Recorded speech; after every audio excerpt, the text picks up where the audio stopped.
ফালা তাকুল লাহুমা উফফিন ওয়ালা তানহারহুমা ওয়া কুল লাহুমা কওলান কারীমা।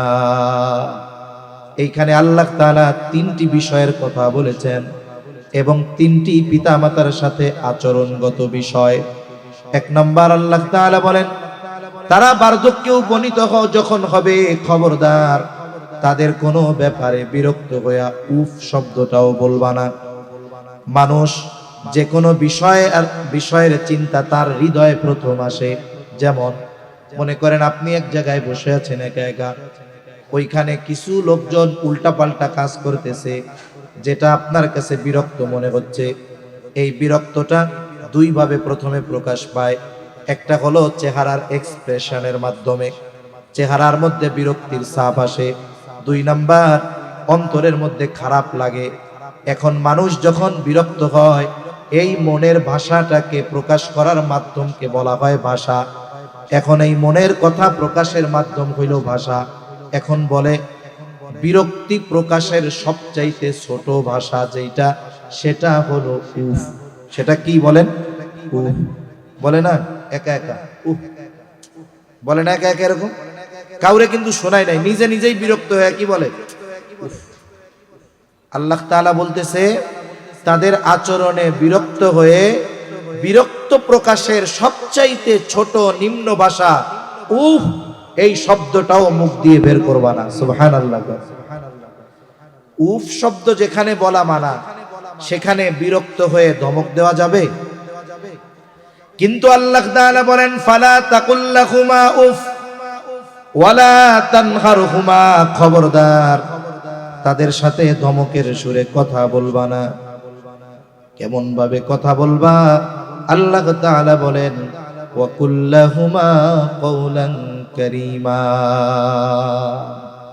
ইউসিকুমুল্লাহু ফি আওলাদিকুম লিযযাকারি মিসলু হাযযিল উনসায়াইন। আল্লাহ রাব্বুল আলামিন বলেন ইউসিকুমুল্লাহ, আল্লাহ রাব্বুল আলামিন তোমাদেরকে ওসিয়ত করতেছেন। এর দ্বারা উদ্দেশ্য হলো আল্লাহ তাআলার চূড়ান্ত ফয়সালাই এইটা, ফি আওলাদিকুম তোমাদের সন্তানদের ব্যাপারে। বলে লিযযাকারি মিসলু হাযযিল উনসায়াইন, সোজা কথা হলো ছেলে কোন পরিমাণ পাবে? বলে দুইজন কন্যার সম পরিমাণ সম্পদ একজন ছেলে সন্তান পাবে। এ সিদ্ধান্ত কার? যারা বলে ইসলাম নারীদেরকে ঠকিয়ে দিয়েছে, বাস্তবতা তা নয়, বরং পরিমাণে কম দেখা গেলেও বাস্তবে ইসলাম নারীদেরকেই জিতিয়েছে। এখন তো তারা ইসলামের ব্যাপারে প্রশ্ন তুলে যে ইসলাম নারীদেরকে ঠকিয়ে দিয়েছে। কিন্তু যদি আমরা একটু পেছন ইতিহাসের দিকে যাই, যখন ইসলাম ছিল না, নবীজি যখনও নবুয়ত প্রাপ্ত হন নাই, এর আগে নারীদের অবস্থা কেমন ছিল? এখন তো অধিকারের কথা বলা যায়, কিন্তু ইসলাম পূর্বকালীন সময়ে নারীর কোনো অধিকার এই সমাজের মধ্যে ছিল না। বরং নারী জন্ম নেওয়াকে তার পিতা তার জন্য সম্মানের হানিকর মনে করত। যারা বাইতুল্লাহ গিয়েছেন, বাইতুল্লাহ থেকে পশ্চিম দিকে ওইখানে খোলা একটা জায়গা আছে, ওই জায়গায় ওই জাহেলিয়াতের সময় কারো কন্যা সন্তান যদি হতো, তাকে জীবন্ত দাফন করে দেওয়া হতো। তার মানে ইসলাম পূর্বকালীন সময় সম্পদ পাওয়ার অধিকার কোথায়? একটা মেয়ে জন্ম নিলে তার বেঁচে থাকার অধিকারও ছিল না। ইসলাম আসলো, নবীজি নারীদেরকে শুধু বেঁচে থাকার অধিকার প্রতিষ্ঠা করলেন তা নয়, বরং নারীদেরকে সর্বোচ্চ সম্মানে তিনি ভূষিত করেছেন। ঠিক কিনা বলেন? যেখানে নারী হলে পুরুষের চেহারার দিকে তাকানো যেত না, ওইখানে নবীজি ঘোষণা করে দিলেন যার দুটো কন্যা সন্তান হবে, ওই দুটো কন্যা সন্তানকে সে যদি বড় করে লালন পালন করে দিন শেখায়, সাথে সাথে একটা দিনদার পাত্রের হাতে যদি দুটো মেয়েকে তুলে দেয়, নবীজি বলেন সে 2 জান্নাতের মালিক। সুবহানাল্লাহ। আরে যদি 2টার বেশি হয় এ অফার জারি আছে, যদি 5টাও হয় তার জন্য এই অফার আছে। তাহলে প্রথমত নারী জন্ম নেওয়া এটা পুরুষের জন্য সৌভাগ্যের বিষয় বলে অভিহিত হয়ে গেল। শুধু তাই না, মা হিসাবে নারীর অধিকার কেমন ভাবে দেওয়া হলো। এক ব্যক্তি নবীজির কাছে এসে জিজ্ঞাসা করে, ইয়া রাসূলুল্লাহ, আমার কাছে সবচাইতে বেশি হক প্রাপ্য কে? নবীজি বললেন তোমার মা। এরপরে সে আবার জিজ্ঞাসা করে তুম্মা মান, এরপরে কে? নবীজি পুনরায় বললেন তোমার মা, উম্মুকা, তোমার মা। লোকটা আবার জিজ্ঞাসা করে তুম্মা মান, এরপরে কে? নবীজি আবার বললেন উম্মুকা, তোমার মা। চতুর্থবার যখন ওই ব্যক্তি জিজ্ঞাসা করলো আমার কাছে এরপরে কে অধিকার পাওয়ার বেশি উপযুক্ত, নবীজি চতুর্থবারে গিয়ে বললেন তোমার পিতা আর অন্যান্য যারা আছে তারা। তাহলে মা হিসাবে আল্লাহ তাআলা নারীকে অধিকার কতটুকু দিলেন? বলে সন্তান তার 4/3 অধিকার মায়ের জন্য আল্লাহ তাআলা সাব্যস্ত করলেন। সুবহানাল্লাহ। যেখানে বেঁচে থাকার অধিকার ছিল না সেখানে সর্বোচ্চ সম্মানিতে ভূষিত করা হলো। সাথে সাথে নবীজি বললেন মায়ের পায়ের নিচে সন্তানের বেশ। এক সাহাবী এসে প্রশ্ন করতেছে, নবীজি তার মা বাবার প্রশ্নের ব্যাপারে বলতেছেন উত্তরে হুমা জান্নাতুকা ওয়া নারুক। সে তার মা বাবার ব্যাপারে জিজ্ঞাসা করতেছে ওনারা আমার জন্য কেমন? নবীজি বলেন যে তারা তোমার জন্য জান্নাত অথবা জাহান্নাম। কারণ একটা সন্তান মা বাবার খেদমতের মাধ্যমে, মায়ের খেদমতের মাধ্যমে, পিতার খেদমতের মাধ্যমে জান্নাতের মালিক হতে পারে, আবার মা বাবার সাথে অসৎ আচরণ করার কারণে সে জাহান্নামের বাসিন্দা হয়ে যেতে পারে। ইসলাম নারীকে ঠকায় নাই। বলে একটা মেয়ে যখন জন্মগ্রহণ করে নবীজি জানিয়ে দিলেন সৌভাগ্যের প্রতীক, মানুষ করো, বড় করো, দিন শেখাও, দিনদার পাত্রের হাতে বিবাহ দাও, তুমি একটা জান্নাতের মালিক। 2টা হলে 2টা জান্নাতের মালিক।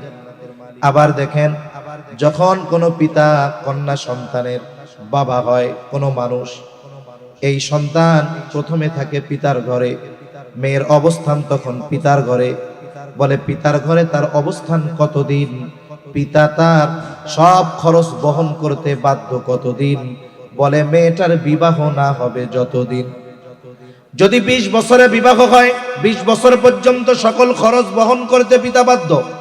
যদি 22 বছর হয়, 24 বছর হয়, 25 বছর হয়ে যায়, অনেক সময় কোনো মেয়ে বয়স 30 বছর পার হয়ে যায়, বলে 30 পার হয়ে যাক, 35 বছর হয়ে যাক, ওই পিতা ওই মেয়ের খরচ বহন করতে বাধ্য ততদিন যতদিন ওই মেয়েটার বিবাহ না হবে ততদিন।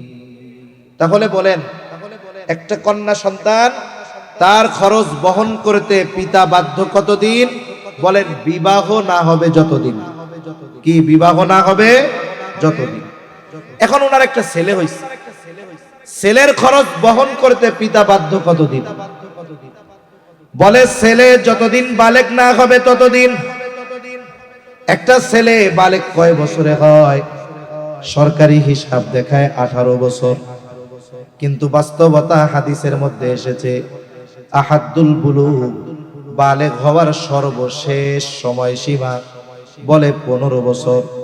তবে ইংরেজি হিসাবের 15 বছর নয়, আরবি হিসাবের 15 বছর।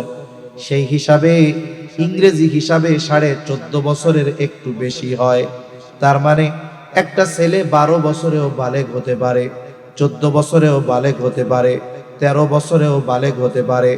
কিন্তু আরবি হিসাবে যখন তার 15 বছর হয়ে যাবে সে বালেগ বলেই সাব্যস্ত হবে। বলে এই সন্তান ছেলে বালেগ হওয়া পর্যন্ত পিতা তার খরচ বহন করতে বাধ্য। সন্তান বালেগ হয়ে গেছে, এখন যদি পিতা বলে যাও তোমার স্কুলের খরচ আমি দিতে পারবো না, তোমার প্রাইভেটের খরচ আমি দিতে পারবো না, তুমি তোমারটা উপার্জন করে খাও, বলেন তো বালেগ হয়ে যাওয়ার পর ছেলে সন্তানকে এই কথা বলার অধিকার পিতার আছে না নাই? আছে। কিন্তু মেয়ে বালেগ হওয়ার পরে বলতে পারবেন তোমার আর খাওয়াইতে পারুম না? অধিকার আছে বলা?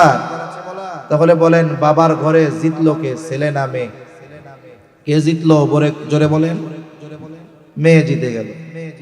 এরপরে আরো জয়ী হয়তো কেমনে হয় দেখেন, একজনের একটা মেয়ে হয়েছে, মেয়ে হওয়ার পর সে তখন 5টা গাছ লাগায় বা 10টা বড় মেহগুনি গাছ লাগায় গ্রামের বাড়িতে, আবার একটা ডিপোজিট করে। ডিপোজিট করা জায়েজ না না জায়েজ সেটা বলতেছি না, টাকা জমায় আর কি। এখন মেয়ের 17 বছর 16 বছর 18 বছরে বিবাহ দিয়েছে। ওই বিবাহ দেওয়ার সময় মেয়ের জন্য ওই 10টা গাছ বাড়ির থেকে বিক্রয় করে টাকা আনে। মেয়ের জন্য যেই ফান্ড করছিল ওটা ভেঙে টাকা উঠায়।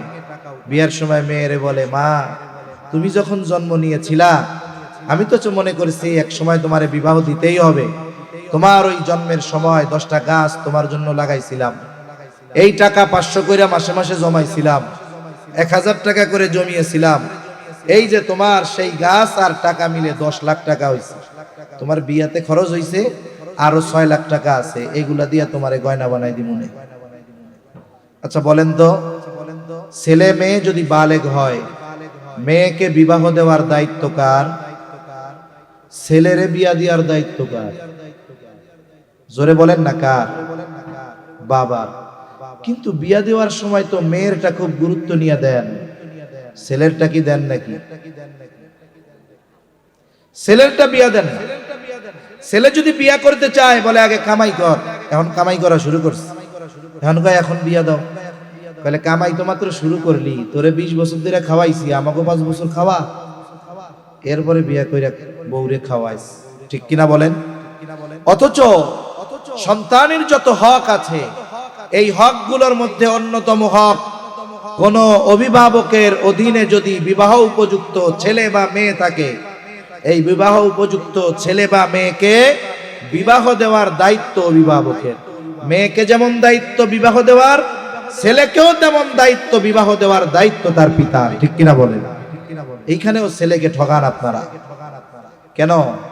ছেলে হইলে 5টা গাছ লাগাইছেন, মেয়ে হইলে, ছেলে হইলে 10টা লাগাইতে পারেন না? ছেলের জন্য টাকা জমাইতে পারেন না? যখন সে প্রাপ্তবয়স্ক হয়ে যাবে এই গাছ বিক্রয় করে 20 লাখ টাকা হাতে দিয়া বইলা দেন যে তোমার বয়স হয়েছে বিবাহের, আমার উপরে দায়িত্ব তোমাকে যথাসময়ে বিবাহ দিয়ে দেওয়া। কারণ হাদিসের মধ্যে এসেছে আমি বিবাহ না দেওয়ার কারণে তুমি যদি কোনো অন্যায় করো তাহলে তোমার অন্যায়ের সমপরিমাণ গুনাহ আমার আমলনামায় যোগ হবে। বাবা এটা চাই না, এই যে টাকা রেডি, আমি বিবাহ দিতে প্রস্তুত, 2 লাখ খরচ করে বিয়ে করো, বাকি 10 লাখ 15 লাখ দিয়ে তুমি ব্যবসা বাণিজ্য শুরু করো, আমার দায়িত্ব শেষ। তাহলে বলেন বাবার ঘরে জিতে কে? জোরে বলেন না কে? ঠগে কে? বাস্তবেই ঠগে। এরপরে যখন ছেলের জন্য মেয়ের জন্য ছেলে দেখা হলো, একেবারে সব গুণে গুণান্বিত ছেলে, উচ্চ শিক্ষিত, দেখতেও সুন্দর, সব ঠিক আছে।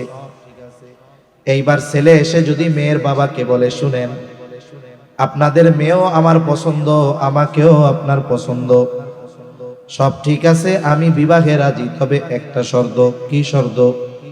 বলে আপনার মেয়ের যত খরচ আছে সব আপনাকে বহন করতে হবে বিয়ার পর, আমি তার খাদ্য বস্ত্র চিকিৎসা বাসস্থানের ব্যবস্থা করতে পারবো না। বলেন তো এই ছেলে যত গুণে গুণান্বিত হোক না কেন, এই ছেলের চেহারা যত সুন্দর হোক না কেন, এমন ছেলের সাথে কোনো বাবা মেয়ে বিবাহ দিবে নাকি? উল্টা কি করবে? পিটানি লাগাবে যে বেটা বিয়া করতে আইছো তুমি, আর বিয়া করার পরে তোমার বউরে খাওন দাওন দিব আমি, তাই না? মায়ের দিয়া এলাকা ছাড়া করে দিবেন। তার মানে একটা ছেলে যখন কোথাও বিবাহ করতে যায় তাকে এই সব বিষয়ে প্রতিশ্রুতিবদ্ধ হওয়া লাগে যে মেয়ের খাদ্য বস্ত্র চিকিৎসা বাসস্থান থাকার ব্যবস্থাপনা সব কিছু নেওয়ার দায়িত্বভার গ্রহণ করার পরেই কবুল বলা হয়, ঠিক কিনা কম? তাহলে একটা মেয়ে যখন বাবার ঘরে ছিল সব খরচ বহন করার দায়িত্ব ছিল বাবার, আবার যখন এই মেয়েটা স্বামীর ঘরে গেল বলে সব খরচ বহন করার দায়িত্ব হলো স্বামীর। অনেক সময় এমনটা হয়, আল্লাহ না করুন, অনেক ক্ষেত্রে অনেক জায়গায় দেখা যায় মেয়েটা সংসার করতে পারে না, তালাক প্রাপ্ত হয়ে যায়। আমাদের সমাজের একটা রোগ আছে, নিচু মন মানসিকতার বহিঃপ্রকাশ, যে যখন কোনো মেয়ের কারো সাথে বিবাহ বিচ্ছেদ হয় একতরফা ভাবে সমাজের মানুষ মেয়েটাকে দোষারোপ করতে থাকে। মানে কোনো মেয়ে যদি তালাক প্রাপ্ত হয়, এই তালাক খাওয়ার কারণ হিসাবে একতরফা ভাবে মেয়েটাকে দোষারোপ করে। আমাদের সমাজে অনেক মানুষ আছে, পিতা দিনদার, পিতা কিদার, জোরে কোন, কথা কি বুঝেন? আপনারা একটু জবাব টবাব জোরে দিয়েন না, আমি কানে কম শুনতেছি, বুঝতেছি না। এখন পিতা কিদার, জোরে কোন, দিনদার, মেয়েটাও দিনদার, মনে করেন আলেমা, মাদ্রাসায় পড়ছে, খুব ভালো। আমাদের সমাজের পিতারা যত দিনদার হোক, মেয়ে বিবাহ দেওয়ার সময় ছেলে দিনদারের চাইতে মালদার বেশি দেখবে। কথা কি ভুল বললাম নাকি? দিনদার পিতাও মেয়ে বিবাহ দেওয়ার সময় কিদার দেখে, জোরে কোন, মালদার দেখে, মালদার। এখন অনেক বড় শিল্পপতির ছেলে, ঢাকায় গুলশানে বিশাল এরিয়া নিয়ে ডুপ্লেক্স বাড়ি আছে, মেয়ের ব্যাপারে প্রস্তাব আসছে। এখন মেয়ের বাবা ছেলের সম্পদের বর্ণনা শুইনা দিনদারিত্বের কথা ভুলে গেছে, বিয়া দিয়ে দিছে। এখন একজনে বলে আপনার মেয়েটা দিনদার, আপনি দিনদার, মেয়েটারে একটা দুনিয়াদারের হাতে দিলেন, সে দুনিয়াদার হোক, দিনদার হইলে তো ভালো হইতো। কয় না, টাকা পয়সা আছে তো সব ঠিক হয়ে যাবে, টাকা পয়সা আছে তো অসুবিধা নাই। এইবার মনে করেন মেয়েটা ওই বাড়িতে গেল স্ত্রী হিসাবে, ওই বাড়িতে সে গিয়ে দেখে যে এই বাড়ির যার সাথে তার বিবাহ হয়েছে সে মাদকাসক্ত, পরনারী আসক্ত, তার বাড়িতে বন্ধুদের নিয়ে মদের আড্ডা বসায় এবং তার স্বামী তাকে বারবার জোর করে তার চেহারাকে খুলে বন্ধুদের সামনে যাওয়ার জন্য, ওইখানে গিয়ে তার সাথে বসে মদ পান করার জন্য। এখন বলেন তো, এই মেয়েটাকে তো বাবা মালদার দেখে বিবাহ দিল, ওই মেয়েটার কাছে ওই ডুপ্লেক্স আলিশান বাড়িটা ছোট্টখাটো একটা জাহান্নামের টুকরা মনে হবে, ঠিক কিনা কোন? এবার কি হয়, মেয়েটা থাকতে পারে না, বিবাহ বিচ্ছেদ হয়ে গেল। বলেন তো, এইখানে এই মেয়েটা তালাক প্রাপ্ত হওয়ার জন্য এক নম্বরে দায়ী কে? তার বাবা। এখন মেয়েটা আসছে, বাড়িতে আছে, আসলে ভালো। এখন আমাদের সমাজের মানুষের অভ্যাস কি, একজন আরেকজনকে বলতেছে ভাই অমকের মেয়েটা খুব ভালো, দিনদার একটা মেয়ে, খুব ভালো মেয়ে। আরেকজন মুখ একটু ভেংসি মাইরা বলবে ভালো কইও না, ভালো হইলে কি তালাক খাইতো নাকি? এরকম বলার লোক আছে না নাই? জোরে বলেন, আছে না নাই? তাহলে একটা মেয়ে তালাক প্রাপ্ত হলে যে তার দোষের কারণে হয়, বিষয়টা এমন নয়। বরং অনেক সময় এই তালাক প্রাপ্ত হওয়ার পেছনে তার বাবা বা তার যার সাথে বিবাহ হয়েছে সম্পূর্ণ দোষ তাদের থাকে। এজন্য আমাদের সমাজে যখন কোনো মেয়ে তালাক প্রাপ্ত হয় বা বিবাহ বিচ্ছেদ হয়, যদি কোনো মেয়ের, একতরফা ভাবে কোনো মেয়েকে দোষারোপ করার সুযোগ নাই। এখন মনে করেন আল্লাহ না করুক ওই মেয়েটার বিবাহ বিচ্ছেদ হয়ে গেছে, পুনরায় সে আবার ফিরে আসলো বাবার বাড়িতে। কোথায়? বাবার বাড়িতে। প্রথমবার বিবাহের পূর্বে ওই সন্তানের প্রতি মা বাবার যেমন নজর ছিল, দেখা যায় তালাক প্রাপ্ত হওয়ার পরে আগের মতো নজর, মোহাব্বত, ভালোবাসা থাকে না। তখন এই মেয়েটাকে তাদের বোঝা মনে হয়।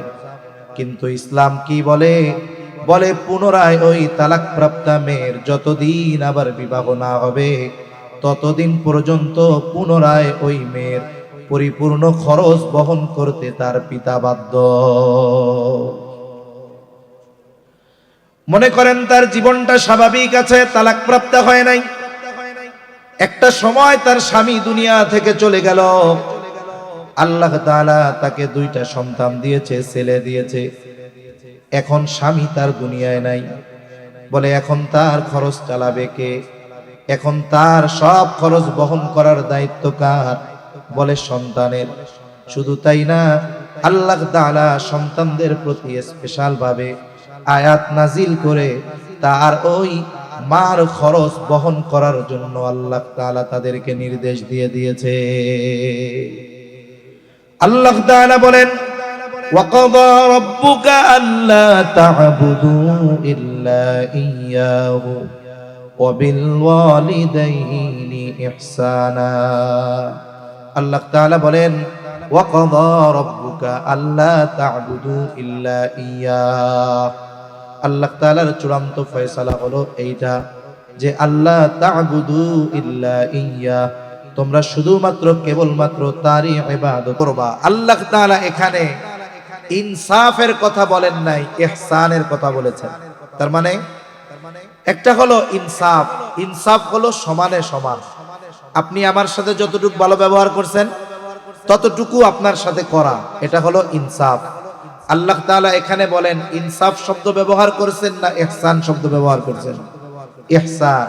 তার মানে আমাকে আপনাকে, আমার আপনার ব্যাপারে, আমার আপনার পিতামাতা যতটুকু আচরণ আদর মোহাব্বত ভালো আমাকে আপনাকে বেসেছেন, আল্লাহ তাআলা বলেন ওই পরিমাণ ভালোবাসলে পিতামাতাকে হবে না, বরং তোমাদের যতটুকু ভালোবাসছে তার চাইতে আরো বেশি ভালোবাসতে হবে। সুবহানাল্লাহ। এখন মা হোক আর বাবা হোক উভয়ের ব্যাপারে আল্লাহ তাআলার একই কথা। সাথে সাথে আল্লাহ তাআলা কি বলেন দেখেন, সদাচরণের গভীরতা কত বেশি। আল্লাহ রাব্বুল আলামিন বলেন ইম্মা ইয়াবলুগান্না আহাদুহুমা আও কিলাহুমা ইম্মা ইয়াবলুগান্না ইনদাকাল কিবারা আহাদুহুমা আও কিলাহুমা ফালা তাকুল লাহুমা উফফিন ওয়ালা তানহারহুমা ওয়া কুল লাহুমা কওলান কারীমা। আল্লাহ তাআলা বলেন ইম্মা ইয়াবলুগান্না ইনদাকাল কিবার আহাদুহুমা আও কিলাহুমা, তোমার কাছে যদি তারা উভয়ে অথবা উভয়ের একজন বার্ধক্যে উপনীত হয়, এই সময় তুমি কেমন আচরণ করবা? সাধারণভাবে পিতা মাতা সবল থাক, তাদের সাথে সদাচরণ করতে হবে, দুর্বল হলেও সদাচরণ করতে হবে। কিন্তু যখন পিতা মাতার উপার্জন থাকে, সবল থাকে, তখন সন্তান স্বার্থের কারণে সদাচরণ করে। কারণ সে যদি পিতার সাথে খারাপ আচরণ করে পিতা তার খরচ দিবে না, মায়ের সাথে খারাপ আচরণ করলে মা আদর করবে না। ওই সময় সদাচরণ করার পেছনে একটা স্বার্থ থাকে। কিন্তু যখন পিতা মাতা বৃদ্ধ হয়ে যায় ওই সময় তার জাগতিক স্বার্থ ঠিকই থাকে না। এই জন্য আল্লাহ তাআলা স্পেশাল ভাবে বার্ধক্যে উপনীত হওয়ার কথা বর্ণনা করে বললেন তাদের উভয়ে অথবা উভয়ের মধ্যে একজন তোমাদের কাছে যদি বার্ধক্যে উপনীত হয় কি করবা? কারণ প্রথমত একটা মানুষ যখন বার্ধক্যে উপনীত হয় তার মধ্যে শিশু সুলভ কিছু আচরণ চলে আসে, বাচ্চা সুলভ কিছু আচরণ চলে আসে। অনেক সময় শিশু যদি শিশু সুলভ আচরণ করে এটা মানুষের কাছে আনন্দের মনে হয়, কিন্তু বৃদ্ধ মানুষ যদি শিশু সুলভ আচরণ করে এটা মানুষের কাছে বিরক্তির কারণ হয়ে দাঁড়ায়।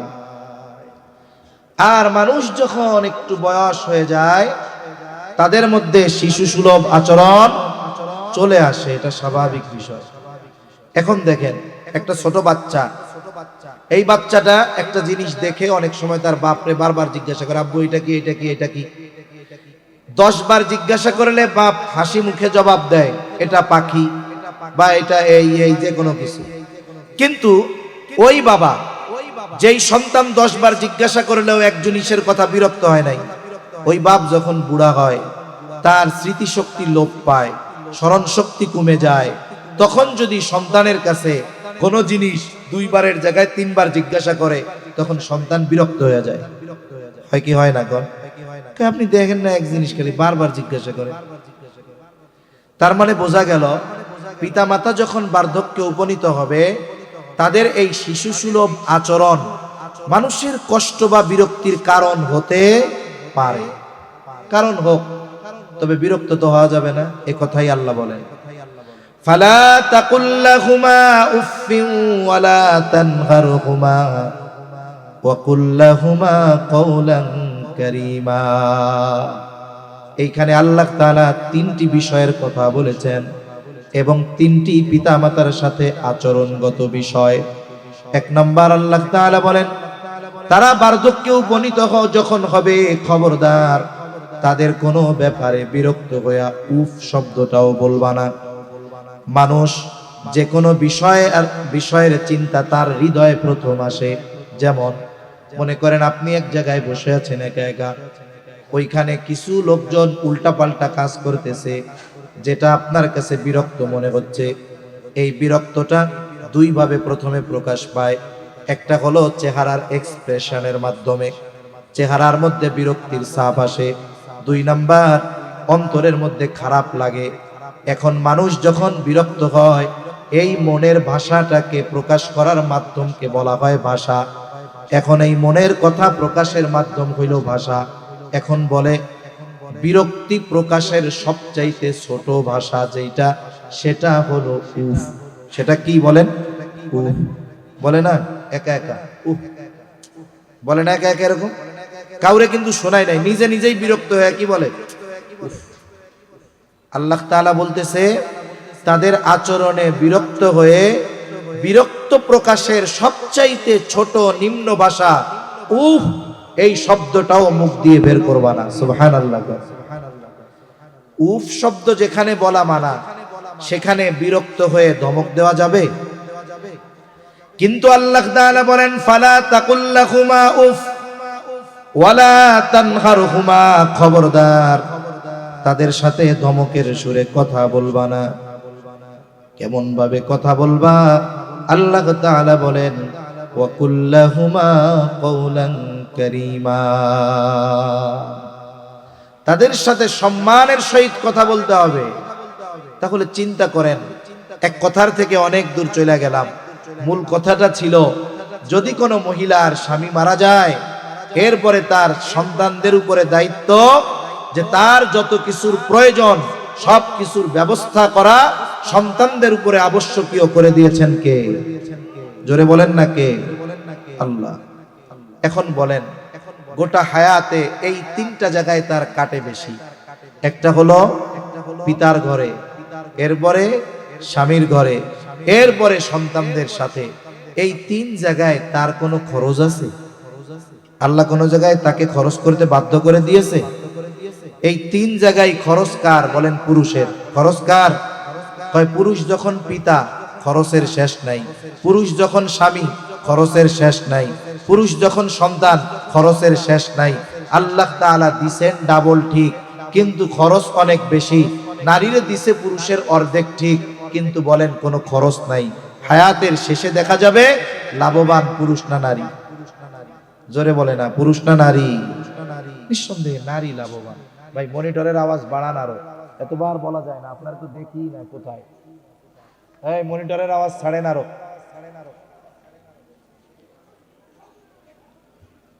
তাহলে বেস কুমান ভোকাল কুমান আওয়াজটা টনটন করে মনিটরে। বাহিরে কি হচ্ছে জানি না, মনিটর ঠিক করেন।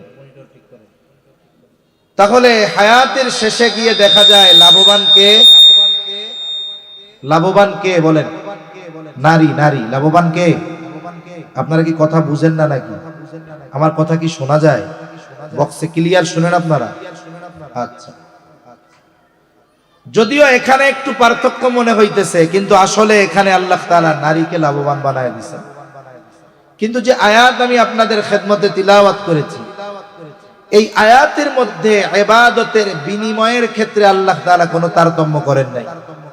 বরং যদি একটু গভীরভাবে চিন্তা করা হয়, দেখা যাবে এই জায়গাতেও আল্লাহ তাআলা নারীকে জিতিয়ে দিয়েছেন।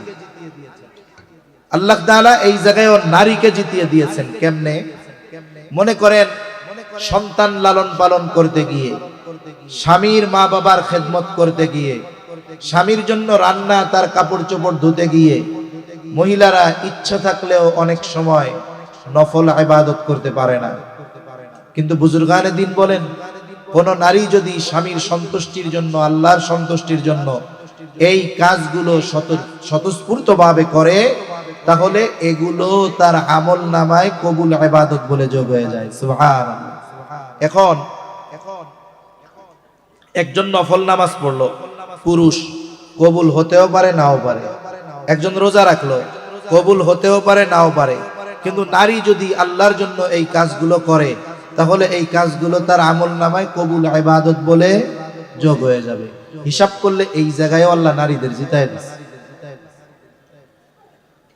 দেখেন আপনাদের অঞ্চলে অনেক ফ্যাক্টরি আছে না, কারখানা ফ্যাক্টরি, অনেক মা বোনেরা আছে ইচ্ছা করে নয় বরং জীবনের তাগিদে তাদের এই কাজগুলো করতে হয়, কষ্ট করতে হয়। আমরাও ছোটবেলায় দেখেছি আমাদের এলাকায় ইটের ভাটায় নারীরা কাজ করত। অনেক অঞ্চলে রাস্তা সংস্কারের কাজ নারীরা করে, একই কাজ নারীও করে পুরুষও করে। দেখা যায় পুরুষ বেশি ফাঁকি দেয়, নারী বেশি ফাঁকি দেয় না। কিন্তু দিন শেষে যখন বেতন দেওয়া হয় দেখা যায় পরিশ্রম নারী বেশি করেছে, কাজ এক। পারিশ্রমিক দেওয়ার সময় পুরুষকে বেশি দেওয়া হয়, নারীকে 200 টাকা কম দিয়ে বলা হয় তুই বেডি মানুষ, এত টাকা দিয়ে কি করবি, দর করে দিছি 900, তুই নে 700। বলেন তো সমাজে এমন অবিচার আছে না নাই? কিন্তু আল্লাহ তাআলা ইবাদতের ক্ষেত্রে এমনটা করেন নাই যে নারী তাহাজ্জুদ পড়লে সওয়াব কম, পুরুষ পড়লে বেশি, এমনটা করেন নাই। বরং দুইটা শর্ত ঠিক রেখে যদি কোনো নারী পুরুষ নেক আমল করে, দুই শর্ত ঠিক রেখে জীবন অতিবাহিত করে, আল্লাহ তাআলা নারী এবং পুরুষ উভয়কে দুই ধরনের পুরস্কার দেওয়ার ঘোষণা দিয়েছেন। আল্লাহ তাআলা সেই কথা কোরআনুল কারীমের মধ্যে বলেন, মান আমিলা সলিহাম মিন যাকারিন আও উনসা ওয়া হুয়া মুমিন। আল্লাহ তাআলা বলেন যে নারী অথবা পুরুষ নেক আমল বা আমলে সালেহ করে, ওয়া হুয়া মুমিন, আর সে মুমিন। সোজা কথা হলো মুমিন নারী অথবা পুরুষ যখন নেক আমল করে আল্লাহ তাআলা দুই ধরনের পুরস্কার দেন।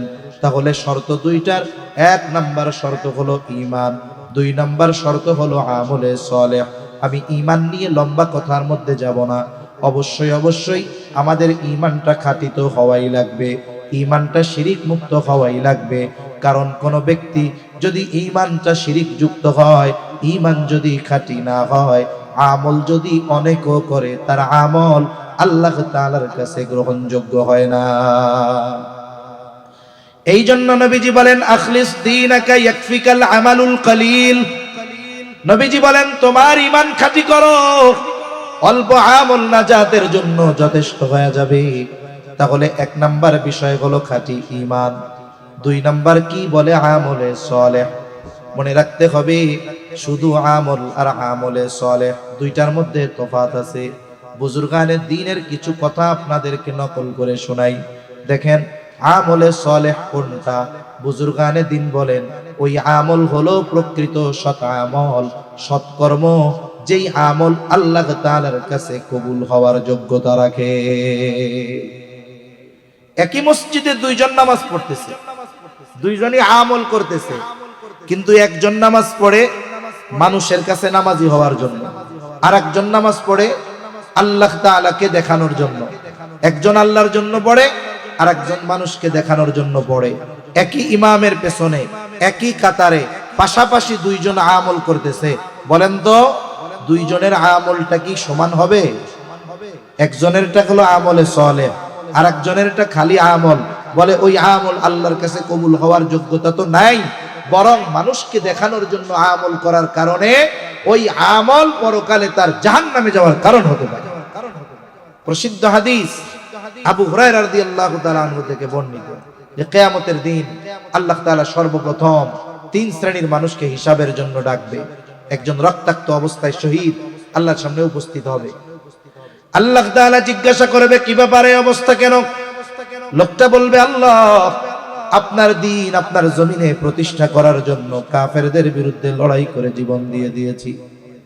আল্লাহ তাআলা বলবে তোমার মূল উদ্দেশ্য কি ছিল? লোকটা বলবে আপনার সন্তুষ্টি। আল্লাহ তাআলা বলবে বান্দা তুমি মিথ্যা বলতেছো, আমি আল্লাহর সন্তুষ্টির জন্য জিহাদ করো নাই, তুমি জিহাদ করেছো যাতে করে দুনিয়ার মানুষ তোমার বীরত্বের প্রশংসা করে, বীর বলে, বাহাদুর বলে। যে উদ্দেশ্যে দুনিয়ায় তুমি জিহাদ করেছো, দুনিয়ায় তুমি তা পেয়ে গেছো, কারণ দুনিয়ার মানুষ তোমাকে বীর বলেছে, বাহাদুর বলেছে। সুতরাং আজকে আমি আল্লাহর তরফ থেকে তোমার জন্য কিছু নাই, তুমি চলে যাও, তোমার ঠিকানা হলো চিরস্থায়ী জাহান্নাম। দ্বিতীয়তে আল্লাহ তাআলা একজন দানবীরকে ডাকবে, জিজ্ঞাসা করবে কি ব্যাপার? দান সাদাকা কেন করেছো? লোকটা বলবে আল্লাহ আপনার সন্তুষ্টির জন্য দান করেছি। আল্লাহ তাআলা বলবে বান্দা তুমি মিথ্যা বলতেছো, আমি আল্লাহ জানি তুমি দান করেছো যাতে করে দুনিয়ার মানুষ তোমাকে দানবীর বলে, দুনিয়ার মানুষ তোমাকে সমাজ সেবক বলে। আহারে এই দুনিয়ায় মানুষ দেখানো দান করনেওয়ালা ব্যক্তি আছে না নাই? এমন রেকর্ডও আমাদের দেশে আছে যে দান করার পরে নাম না বলার কারণে টাকা ফেরত নিয়ে গেছে। কোন জেলায়? যেই জেলায় আছি এই জেলার ঘটনা, শ্রীপুরের না, আবার থানা ভিন্ন। এক মাদ্রাসায় একজন টাকা দিছে, মুহতামিম সাহেব কইতেছে টাকা দিছে হুজুর, আমারে বইলা দিছে যে মাইকে একটু ঘোষণা দিয়া দিয়েন, নামটা কইয়া দিয়েন। ব্যস্ততায় বলতে মনে নাই। আমি মাদ্রাসার রিসিট কেটে ফেলছি। রিসিট কেটে ওনারে যখন পাঠাইছি উনি বলছে রিসিট লাগবে না, টাকা ফেরত দেন। কেন? বলে আপনার কালকে আমি মাইকে নাম ঘোষণা দিতে কইছি, দেন নাই কেন? টাকা ফেরত নিয়ে গেছে। 2 বছর না 3 বছর আগে এক অঞ্চলে এক মেম্বার প্রার্থী, সে এক মসজিদে দিছে কয়েকটা ফ্যান। এখন সে নির্বাচনে গেছে হাইরা, হেরে যাওয়ার পরে সে জানতে পারছে ওই এলাকার লোকরা তারে ভোট দেয় নাই, মসজিদ থেকে ফ্যান খুলে নিয়ে চলে গেছে। এই দুনিয়ায় এইরকম দানবীরও আছে। আল্লাহ তাআলা বলবেন বান্দা তুমি মিথ্যা বলতেছ, যে উদ্দেশ্যে তুমি দান করেছো দুনিয়ায় তুমি তা পেয়ে গেছো। দুনিয়ার মানুষ তোমাকে দানবীর বলেছে, সমাজ সেবক বলেছে, সুতরাং আজকে আমি আল্লাহর তরফ থেকে তোমার জন্য কিছু নাই, তুমি চলে যাও, তোমার ঠিকানা হলো চিরস্থায়ী জাহান্নাম। তৃতীয়তে আল্লাহ তাআলা একজন কারি সাহেবকে ডাকবেন, আলেমকে ডাকবেন। আল্লাহ তাআলা জিজ্ঞাসা করবেন কেন কোরআন শিখছো, কেন ইলম অর্জন করেছো? লোকটা বলবে আল্লাহ আপনার সন্তুষ্টির জন্য কোরআন শিখেছি, ইলম অর্জন করেছি। আল্লাহ তাআলা বলবে না, তুমি মিথ্যা বলতেছো, তুমি কোরআন শিখেছো, ইলম অর্জন করেছো যাতে করে দুনিয়ার মানুষ তোমাকে কারি বলে, হাফেজ বলে, তোমার ইলমের প্রশংসা করে। আল্লাহ তাআলা বলবেন বান্দা যে উদ্দেশ্যে ইলম শিখেছো দুনিয়ায় তুমি তা পেয়ে গেছো, সুতরাং আজকে আমি আল্লাহর তরফ থেকে তোমার জন্য কিছু নাই, তুমি চলে যাও, তোমার ঠিকানা হলো জাহান্নাম। কত কষ্ট করে আমলগুলো করা হয়েছে। আমল যত কষ্টের হোক, কিন্তু আল্লাহর জন্য না করার কারণে ওই আমলের কোনো দাম আছে? দাম নাই। কিয়ামতের দিন কোরআনুল কারীমের মধ্যে আসছে আমাদের সব আমল আল্লাহর সামনে হাজির করা হবে। কার সামনে? জোরে বলেন, কার সামনে? আল্লাহর সামনে হাজির করা হবে। এখন যেই আমলগুলো আল্লাহর জন্য করা হয় নাই, জাল আমল, ওইগুলাকে আল্লাহ তাআলা ব্যান্ড করে দিবে, বাতিল করে দিবে। মনে করেন কোন ব্যক্তি 1 লক্ষ টাকার এক বান্ডিলের মধ্যে 30টা জাল নোট নিয়ে ব্যাংকে গেছে। এখন জাল নোট যতই চকচক করুক না কেন, ব্যাংকের মধ্যে টাকা গণনার যেই মেশিন আছে ওই মেশিন শুধু টাকা গণনা করে তা না, জাল টাকা থাকলেও বাইর করে। ঠিক কিনা বলেন? এখন মেশিনে যখন দিছে একের পর এক জাল টাকা বের হচ্ছে, 30টা নোট পাইছে জাল। ও এখন প্রথম সন্দেহ করতেছে নিশ্চয়ই এই লোকটা জাল টাকার কারবারি করে। বলেন তো 1 নাম্বার। এখন ওই লোক বলতেছে যে তোমার টাকা তো জাল। এখন ও যদি বলে জাল টাকা ফেরত দেন, বলেন তো ব্যাংক ফেরত দিবে নাকি? কি করবে? এটারে পাঞ্চ মেশিন দিয়ে ওইটারে ছিদ্র বানাইয়া ব্যান্ড করে ফেলবে। তার মানে 1 নাম্বার, টাকা জাল হলে টাকা বাতিল। যদি সংশয় সন্দেহ হয় আস্তে কইরা পুলিশ ডাইকা ধরাই দিবে যে এটা হলো জাল টাকার কারবার করে। তাহলে কি হইল কোন? জাল টাকাও গেল, আবার শাস্তি হিসাবে জেলেও যাওয়া লাগলো। যেই আমল আল্লাহর জন্য করা হয় না বলে এটা হলো জাল আমল। কি আমল? জোরে কোন।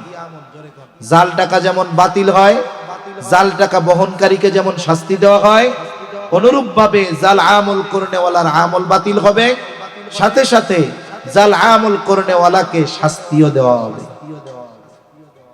আল্লাহ তাআলা বলেন ওয়াকাদিমনা ইলা মা আমিলু মিন আমালিন ফাজআলনাহু হাবাআম মানসুরা। আমাদের আমলগুলো আল্লাহর সামনে হাজির করা হবে। যেই আমলগুলো আল্লাহর জন্য করা হয় নাই আল্লাহ তাআলা বলেন আমি ওই আমলগুলোকে আল হাবাউল মানসুরে পরিণত করব, একেবারে নিশ্চিহ্ন ধুলায় পরিণত করে দেওয়া হবে। সাথে সাথে শাস্তি কেন দেওয়া হবে বলেন তো? ইবাদতের একমাত্র হকদার কে? জোরে বলেন।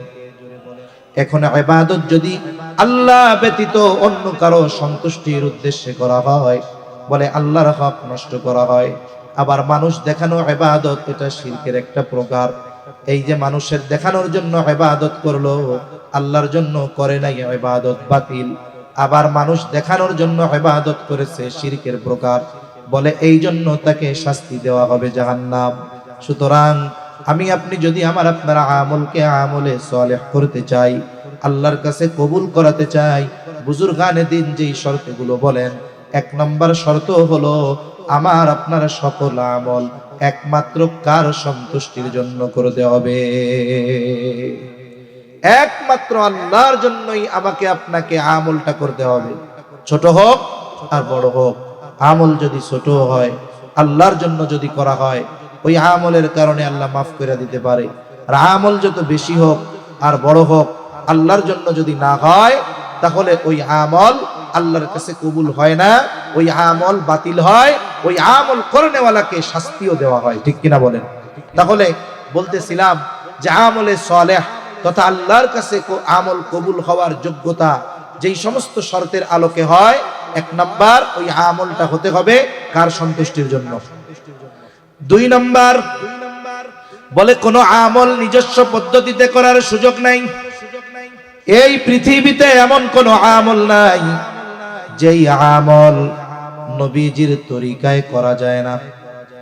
এমন কোন আমল আপনাদের জানা আছে নাকি যেটা নবীর তরিকায় করা লাগে না? জানা আছে? বরং দুনিয়ার কিছু কাজ আছে, ওই কাজগুলো যদি নবীর তরিকায় করা হয়, ওই কাজগুলোও ইবাদত বলে গণ্য হয়ে যায়। একটা লোক সে যদি 2-4-5 দিন বাথরুম না করে, তার কি গুনাহ হবে নাকি? জোরে বলেন, গুনাহ হবে? যদি দৈনিক 5 বার করে, সওয়াব হবে? তাহলে কাজটা সাধারণ কাজ।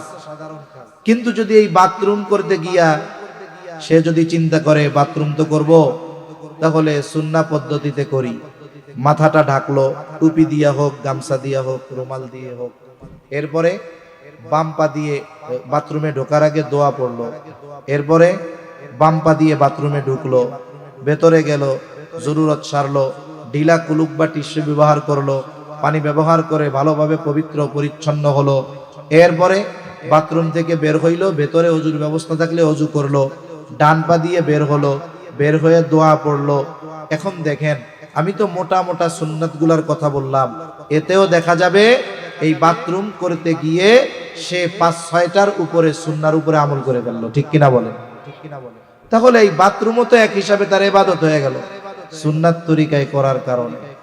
ভাত খাইতেছে, ভাত খাওয়ার শুরুতে বিসমিল্লাহ কইলো, ডান দিক দিয়া খাওয়া শুরু করলো, খানার দোষ ত্রুটি বললো না, খানা পড়ে গেলে দস্তরখান থেকে উঠায় খাইলো, খাওয়া শেষ করে ভালো মতো প্লেটটারে চাইটা চুইটা খাইলো, খানা শেষ করে আল্লাহর প্রশংসা করলো।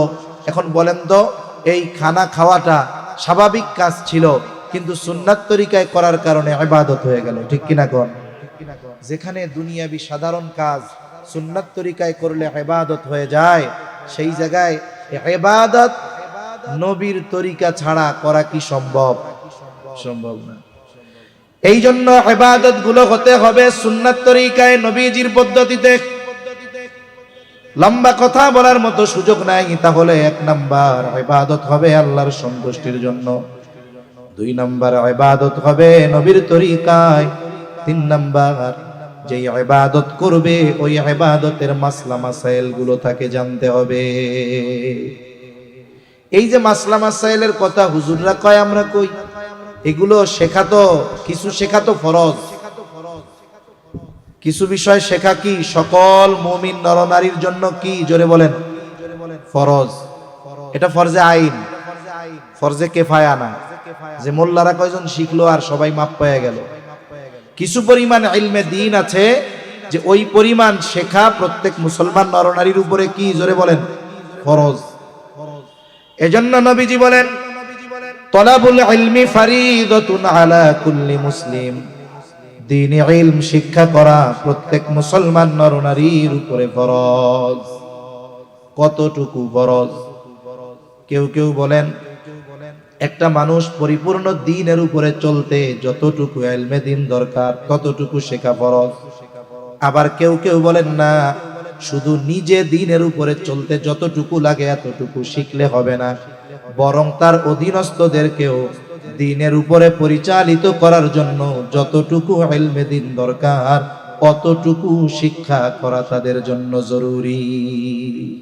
এখন বলেন, আমি যদি দ্বীনের উপরে চলতে চাই তাহলে আমার তো ইলমে দ্বীন দরকার, ঠিক না? এখন আমি মনে করেন অভিভাবক, আমার সন্তানদেরকে যদি দ্বীনের উপরে চালাতে চাই, এই কারণেও কি কিছু জ্ঞান দরকার আছে না নাই?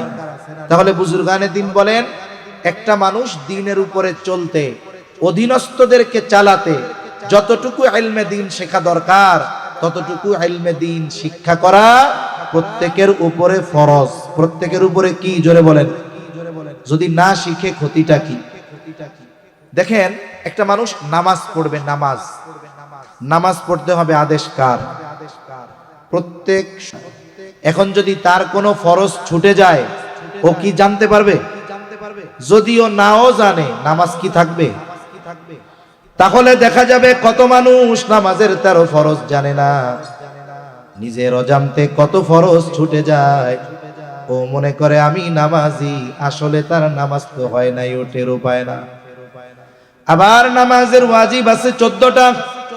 বলে নামাজের ওয়াজিব যদি ছুটে যায়, সাহু সিজদা দিলে নামাজ হয়ে যাবে। সাহু সিজদা কে দিবে? বলে নামাজের ওয়াজিব 14টা যে জানে সেই না দিবে। দেখা যাবে নামাজের ওয়াজিব 14টা জানে না, অনেক ওয়াজিব ছুটে গেছে, টের পায় নাই, সাহু সিজদা দেয় নাই, নামাজও হয় নাই। এরপরে নামাজ ভঙ্গের কারণ 19টা কারণ পাওয়া লাগবে তা না, 19টার থেকে একটা কারণ পাইলেই নামাজ ভাঙ্গার জন্য যথেষ্ট। এখন বলেন, যদি কারো নামাজের মধ্যে নামাজ ভঙ্গের কারণ পাওয়া যায়, সে যদি না জানে, দেখা যাবে নামাজের মধ্যে নামাজ ভঙ্গের কারণ হয়েছিল কিন্তু জানে নাই, টের পায় নাই, নামাজ শেষ কইরা মনে করে নামাজি। কিন্তু বলেন তো, এখন যে তার নামাজ ভঙ্গের কারণগুলো থেকে একটা কারণ পাওয়া গেল, এখন তার নামাজ আছে নাকি গেছে? গেছে গা। এরপরে বলে অজু ভাঙ্গার কারণ 7টা। এই 7 কারণের থেকে একটা কারণ পাওয়া গেলে অজু থাকবে না, ও নামাজের মধ্যে আছে। মনে করেন একটু বায়ু বাইর হয়ে গেছে, নামাজ শেষে মারছে সাহু সিজদা। আরেকজনে জিজ্ঞাসা করে, কিরে বেটা সাহু সিজদা দিলি কেন? কয় নামাজের মধ্যে একটু বাতাস বাইর হয়ে গেছিল। কোন তো সাহু সিজদা 2টা না, 100 সাহু সিজদা দিলে তার নামাজ হবে নাকি? কারণ অজু ছুটে গেছে। এজন্য অজু ভাঙ্গার কারণগুলাও জানা দরকার। আবার দেখেন, একজনের গোসল ফরজ হইছে, গোসলের ফরজগুলো জানা দরকার। কারণ কি? বলে যদি একটা ফরজ ছুটে যায় গোসল হবে না, গোসল যদি না হয় পবিত্রতা অর্জন হবে না। আবার যেই পবিত্রতা অর্জন গোসলের মাধ্যমে হবে, ওইটা অজু করলে কিন্তু হবে না। দেখা গেল গোসল হয় নাই, পবিত্রতা হয় নাই, অজু হয় নাই, নামাজও হয় নাই, সে টেরও পায় নাই। এজন্য যেই ইবাদত করতে হবে, কমপক্ষে ওই ইবাদতের মাসালাগুলো জানার দরকার আছে না নাই? কিন্তু অনেকে জানেন। কত মানুষ আছে 30 বছর কাটায় দিচ্ছে, দোয়ায় কুনুত পারে না, কুল হুয়াল্লাহ দিয়ে চালায় দেয়। আছে না নাই বলেন? এজন্য আমাদের সদিচ্ছা দরকার। এখন কথা, হুজুর বুড়া তো হইছি, শিখমু কোথায়? আমাদের দেশে সাধারণত 3 ভাবে ইলমে দ্বীন শেখার ব্যবস্থা আছে। একটা হলো মাদ্রাসার মাধ্যমে। অনেক জায়গায় এখন আলহামদুলিল্লাহ বয়স্ক মাদ্রাসা আছে। অনেক মাদ্রাসা মসজিদে ইমাম সাহেবরা, অনেক মাদ্রাসায় মুহতামিম সাহেবরা, বৃদ্ধ যারা আছে, বয়স্ক যারা আছে, এদেরকে দ্বীন শেখানোর জন্য প্রতিদিন এশার পরে ঘন্টাখানিক সময় দেয়। আলহামদুলিল্লাহ অনেক জায়গায় এই ব্যবস্থা আছে, ঠিক কিনা বলেন? এরপরে আরেকটা কি বলে, হক্কানি পীর মাশায়েখের খানকায়। কিন্তু এখন মানুষ পীর মাশায়েখের কাছে গিয়া দ্বীন শিখবে এই সময় মানুষও পায় না, পীর সাহেবরাও পায় না। পীর সাহেবের মুরিদ এত বেশি যে অনেকে মুরিদ হইছে, সারা জীবনে একবার পীরের সাথে মুসাফাও করতে পারে নাই, এরকমও আছে, ঠিক কিনা বলেন? তৃতীয় আর একটা জায়গা আছে, বলে দাওয়াত ও তাবলীগ। এখন কোন যে হুজুর দাওয়াত ও তাবলীগে যে জামু, আমাকে দেশেতে দুই দল, এক দল হুজুরগো সাথে আর এক দল হুজুরগো বিপক্ষে। আসলে আফসোসের বিষয়, আজকের ঘটনা হয়তো আপনাদের সকলের জানা আছে। তাবলীগে টঙ্গী ইস্তেমার মাঠে সাধারণ সাথী ভাইয়েরা সাথে সাথে কিছু তালিবুল ইলম যাদের সুযোগ আছে, এরা ইস্তেমার ময়দানে মাঠ প্রস্তুত করার জন্য মেহনত করতেছে, কাজ করতেছে। কিছু সাথী ভাই পাহারা দিচ্ছে, কিছু সাথী ভাই কাজ করতেছে, কিছু মানুষ তাহাজ্জুদে আছে, কিছু মানুষ ঘুমন্ত আছে। এই অবস্থায় গিয়ে দেখলাম তথাকথিত এতাআতি এই সন্ত্রাসী গ্রুপ গিয়ে সশস্ত্র হামলা করে এই সমস্ত নিরস্ত্র মানুষদেরকে হত্যা পর্যন্ত করে ফেলছে। ঠিক কিনা বলেন? একটু চিন্তা করে দেখেন তো, এরা যদি আসলে দাওয়াতের কাজের জন্য যাইতো, সাথে ছুরি নিয়ে যাইতো, রামদাও নিয়ে গেছে, বড় বড় রড লোহা নিয়ে গেছে। উদ্দেশ্য কি? পরিকল্পিতভাবে বিশৃঙ্খলা সৃষ্টি করা। ঠিক কিনা বলেন? এরপরেও যদি এই দেশের আপামর সাধারণ জনসাধারণের চক্ষু না খুলে, তাদের বিবেক যদি জাগ্রত না হয়, যে দেখেন এরা সুপরিকল্পিতভাবে কিভাবে ষড়যন্ত্র করে সশস্ত্র হামলা করে আমাদের কিশোরগঞ্জের একজন, ফরিদপুরের আরেকজন জানি কোন জায়গার, এইরকম 3-4 জনের খবর তো পাওয়া গেছে যে পেটের মধ্যে ছুরি ঢুকাইয়া এরকম মুড়াইছে। কিশোরগঞ্জের যেই ভাই মারা গেছে, ছুরি ঢুকাইয়া মুড়াইছে, রক্তপাত হতে হতে আল্লাহর বান্দা দুনিয়া থেকে চলে গেছে। ঢাকা মেডিকেলে অনেকে অসুস্থ অবস্থায় আছে। আবার এই এতাআতি গ্রুপ গিয়ে আমাদের সাথী ভাই যাদের হত্যা করছে, এদের লাশ ছিনিয়ে নিয়ে ওরা বলতে চাচ্ছে যে এইগুলো আমাদের সাথী, এই যে শোরাই নিজামের এরা হত্যা করছে। নাউজুবিল্লাহ। চিন্তা করে দেখেন, যেখানে তারা প্রশাসনের বিরুদ্ধে আচরণ করেছে, ওলামায়ে কেরামের বিরুদ্ধে আচরণ করেছে, সমন্বয়করা গিয়েছিল আলোচনা করতে, তাদের সাথে আলোচনা করে ওলামায়ে কেরামের সাথে কাকরাইলে বৈঠক চলতেছে যে কি করা যায়। চূড়ান্ত সিদ্ধান্ত আসার পূর্বে এই সমস্ত, বিশেষ করে ওই যে ইঞ্জিনিয়ার ওয়াসিফুল ইসলাম, কাকরাইলে নতুন একটা বিল্ডিং হচ্ছে, দেখবেন উপর দিয়া জং ধরে গেছে। এই বিল্ডিং এর দুর্নীতিবাজ যারা, এদের মধ্যে 1 নম্বর হইল ওই ওয়াসিফুল ইসলাম ও ওর ছেলে। তারপরে আর 2-1টা দেখলাম কারা কারা আছে। এক মুফতি সাহেব তো কিতাবই লিখছে, বলে সাদ সাহেবরে যদি আমির না মানা হয়, তাদের উপরে কতল করা তাদেরকে ওয়াজিব হয়ে যায়। এই কথা বলে বলে ওই সাধারণ মানুষদের মগজ ধোলাই করে ওদের চিন্তাধারার মধ্যে সন্ত্রাসীবাদ, উগ্রবাদ এবং এই বিষয়গুলো মাথায় ঢুকায়া দিয়া এই হত্যাকাণ্ডের মতো জঘন্য অপরাধ ওই জালেমগুলো সংগঠিত করিয়েছে। ঠিক কিনা বলেন? যেহেতু প্রশাসনকে বৃদ্ধাঙ্গুলি দেখিয়েছে, রাষ্ট্রকে বৃদ্ধাঙ্গুলি দেখিয়েছে, ওলামায়ে কেরামকে বৃদ্ধাঙ্গুলি দেখিয়েছে, সমন্বয়ক বৈষম্য বিরোধী ছাত্র আন্দোলনের যারা, এদেরকে বৃদ্ধাঙ্গুলি দেখিয়েছে। এইবার যদি আমরা জনগণ স্বতঃস্ফূর্তভাবে এই জালেমদের প্রতিহত না করি, তাহলে এদের জুলুম আরো বাড়বে। ঠিক কিনা বলেন? মনে রাখবেন, সিদ্ধান্ত হবে 2টা আর 1টা। সিদ্ধান্ত একটা, এদেশে তাবলীগ যদি করতে হয়, ইস্তেমা যদি করতে হয়, ওলামায়ে কেরাম তথা শুরাই নিজামের তত্ত্বাবধানেই করতে হবে। ঠিক কিনা বলেন?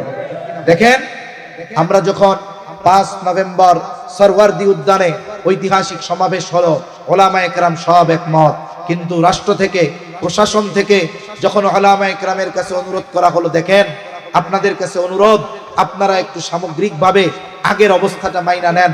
ওলামায়ে কেরাম কতটা উদার চিন্তা করেন, এত বড় সমাবেশ করার পরেও রাষ্ট্র নয়, রাষ্ট্রের দিকে খেয়াল করে, দেশের কথা চিন্তা করে তারা আগের অবস্থাতেই ফিরে যাওয়ার ব্যাপারে তারা মত হয়েছেন, তারা সম্মত হয়েছেন। এটা ওলামায়ে কেরামের দুর্বলতা মনে করছিল ওরা, আসলে এটা ছিল আমাদের উদারতা। ঠিক কিনা বলেন? এই উদারতাকে যারা দুর্বলতা মনে করে, ওই 18 সালের 1 ডিসেম্বরের মতো আবার এই ঘুমন্ত মানুষদের উপরে নেক্কারজনক সন্ত্রাসী হামলা চালিয়েছে। ইনশাআল্লাহ এইবার প্রশাসনের মাধ্যমে অবশ্যই তাদেরকে চূড়ান্ত পর্যায়ের শাস্তি দিতে হবে। এ বাংলাদেশে দাওয়াত ও তাবলীগের মধ্যে বিশৃঙ্খলা সৃষ্টি করার জন্য সর্বসাকুল্য সর্বোচ্চ 10 জন ব্যক্তি হবে, 10 জনের বেশি না। এই 10টাকে ধরে রিমান্ডে নিয়ে গরম ডিম থেরাপি দিলে সবগুলো সোজা হয়ে যাবে। মনে রাখতে হবে যে হককে নিভিয়ে দেওয়ার জন্য শক্তি প্রদর্শন করলে কাজ হবে না। তোমরা তাহাজ্জুদ গুজার মানুষগুলোর উপরে হামলা করেছো, ঘুমন্ত মানুষগুলোর উপরে সশস্ত্র অবস্থায় হামলা করেছো, এগুলোর ভিডিও সব কিছু এখন অনলাইনে ভাসতেছে। আর লুকাবার আর ফাঁকি দেওয়ার ব্যবস্থা তোমাদের থাকবে না, বলেন ইনশাআল্লাহ। এজন্য দাওয়াত ও তাবলীগের মেহনতে যদি যেতে হয় উলামায়ে কেরামের সাথে যাব। তাহলে 3 নাম্বার কি ছিল? বলে 3 নাম্বার বিষয় হলো যে আমাদেরকে দ্বীন শিখতে হবে। 4 নাম্বার বলে আমাদের উপার্জন এবং খাবারটাকে হালাল করতে হবে। এই 4টা শর্ত মোটামুটি যদি ঠিক থাকে, ইমানদার এই 4 শর্ত ঠিক রেখে আমল করলে বলে তার আমলটা আশা করা যায় কবুল করবেন কে? এইভাবে যদি কোনো নারী পুরুষ আমল করে, আল্লাহ তাআলা তাদের ব্যাপারে 2 ধরনের পুরস্কারের কথা বলেন। প্রথম ধরনের পুরস্কার দুনিয়ায় আল্লাহ তাআলা দিবেন। কি দিবেন? আল্লাহ তাআলা বলেন ফালানুহিয়ান্নাহু হায়াতান তাইয়্যিবা। আল্লাহ তাআলা তাদেরকে হায়াতে তাইয়্যিবা দান করবে। কি হায়াতে তাইয়্যিবার লম্বা ব্যাখ্যার কয়েকটা কথা, যে আল্লাহ তাআলা দুনিয়ায় তাকে অমুখাপেক্ষী জীবন দান করবে, পবিত্র শান্তিময় জীবন দান করবে। শুধু তাই না, স্বল্পে তুষ্টতা দান করবে, ইবাদতের মজা দান করবে। দুনিয়ায় আল্লাহ তাআলা এটা দিবে। আর আখিরাতে কি দিবে? আল্লাহ তাআলা বলেন ওয়ালা নাজজিয়ান্নাহুম আজরাহুম বিআহসানি মা কানু ইয়ামালুন। আসলে বাস্তবতা হলো দুনিয়ায় আমরা যেই আমল করি এই আমল দিয়ে জান্নাত পাওয়া সম্ভব নয়, কিন্তু আল্লাহ তাআলা বলেন এই ধরনের আমল করনেওয়ালাদেরকে তারা দুনিয়ায় যা আমল করত ওই আমলের চাইতেও বহুগুণ উত্তম বিনিময় যিনি দিবেন তিনি কে? তার মানে আখিরাতে দিবে জান্নাত, দুনিয়ায় দিবে হায়াতে তাইয়্যিবা। এখন এই 2টা যদি আমরা পায়া যাই, তার মানে একটা মানুষ যদি ইমানদার নেক আমল করে তাহলে তার দুনিয়ারও লাভ আখিরাতেরও লাভ। আল্লাহ সুবহানাহু ওয়া তাআলা আমাদের সকলকে ঈমান পরিশুদ্ধ করে